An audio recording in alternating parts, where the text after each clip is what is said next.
Hello, welcome back to my channel. It's been about 4 weeks. I'm going to be completely transparent with you.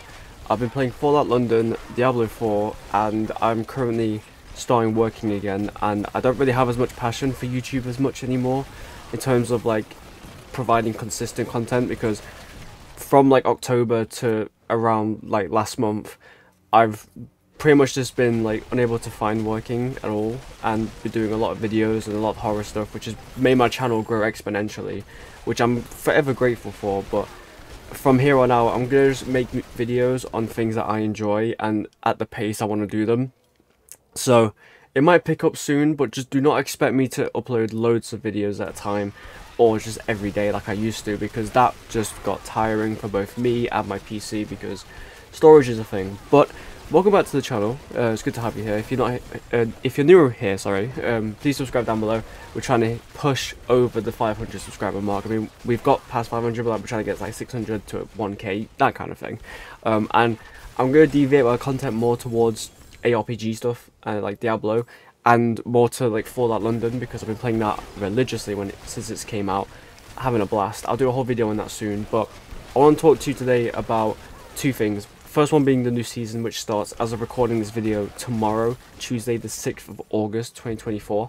I'm excited for it. As always, I always am there on day one for the Diablo 4 seasons. If by some strange circumstance that I'm like working the day of release, that's a different story, but normally I'm there live and center. As soon as the season is live, I pick my first character, I'm leveling, I'm building my character, I'm getting to 100, doing my paragon, all that kind of thing, right? No difference here. I'm looking forward to it. I've seen what it is. Basically, the Fell Council from Diablo 2 are coming back in a whole new like boss arena kind of mode, where it's just waves and waves of enemies, where hopefully loot is going to be like Diablo 3 levels, where it's all just pouring out, just the whole loot porn filter just comes out, which for me as a Diablo 3 main player, like, because I grew up with Diablo 3, because when it came out, that was when I was first getting into ARPGs and like console gaming in general, when the Diablo 3 got ported to console. I didn't play much of Diablo 2, but I am still learning the ropes. I have played through the campaign of Diablo 2. I'm still trying to learn out how to max each character, how to build each class, and it's the same thing with this game, Diablo 4.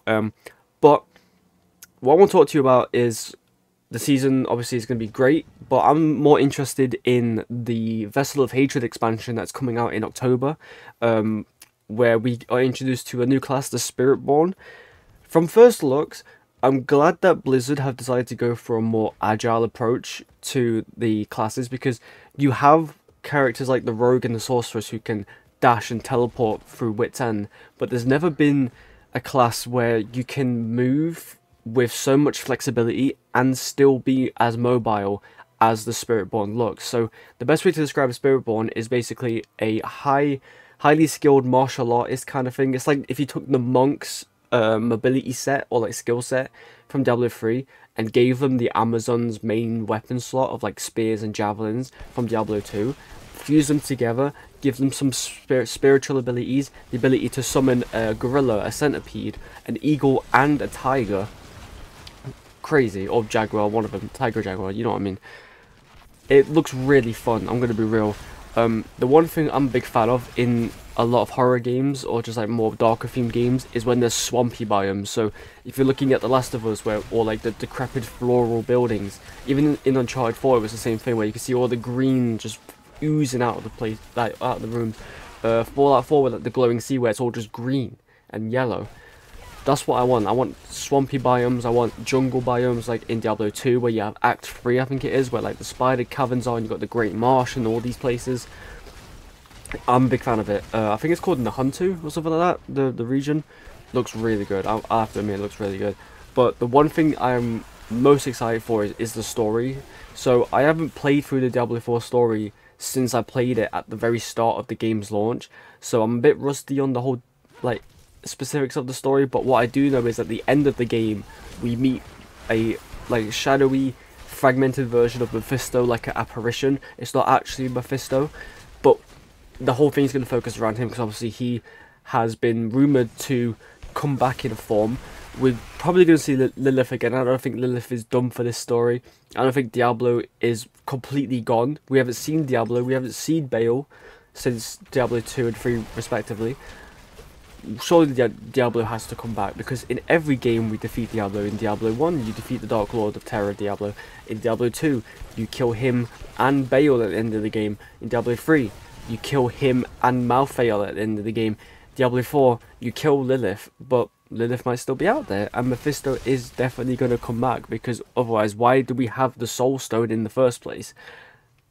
You get what I'm saying? And with the new NPC, Neyrel, it's going to be a whole different vibe compared to what we've been used to in other games, where we had Leah in Diablo 3 who actually possessed the body for Diablo. Diablo became Leah. It was a whole bunch of messed up shit, but that's what I like about the game, and that's what I hope is going to continue in the game. And I hope that the Spiritborn is given a more direct path of lore into the game compared to the other classes, and just a way of like integrating them into the story. Because the one thing I didn't really get, which might just be like my problem with how characters are made in Diablo, is if you picked a class in Diablo 2, there wasn't any like specific reason why that character was there. It would just be every character follows the same line of quests, which for a gameplay perspective makes sense, because if you're going to play a Act 1 assassin on normal mode, you're going to end up in the same spot as an Act 1 druid in a hell mode, because it's the same story. You do the same missions, you save Deckard Cain from the stones, you from Tristram with the cairns, you kill Andariel, you help Chelsea get the hammer, whatever the fuck it's called, like the Herodic Summit, or like the Hercules, I don't know what it's called, but you know what I'm saying, like, there's no specifics to it. Like, Diablo 3 tried to have that, where it was like specific dialogues for the classes during set quests, but I want it to be more like, there's a reason why the Spiritborn in particular is going to this place, and not someone like a barbarian or a wizard or a druid. Like, you know what I'm saying? Like, I'd rather it just be more direct with the player, so it's more like, yes, the actual plot is still like canonically happening across all your playthroughs, but the fact that this specific Spiritborn was chosen for this, like for a specific reason, like even in the start of Diablo 4, you had like the mark of Lilith petals on your hand and shit, because it actually meant like you could see her visions because you were cursed by that spirit that you're hunting. It's the same thing in this game with this story. I feel like if the Spiritborn is going to be a thing, maybe it's got to tie into Neyrel as a character, and it's got to tie into the Soul Stone that we're going after. It could be maybe Mephisto awakens in a dream in their mind and tells them that we must seek out Neyrel, who is probably going to take the form of Mephisto.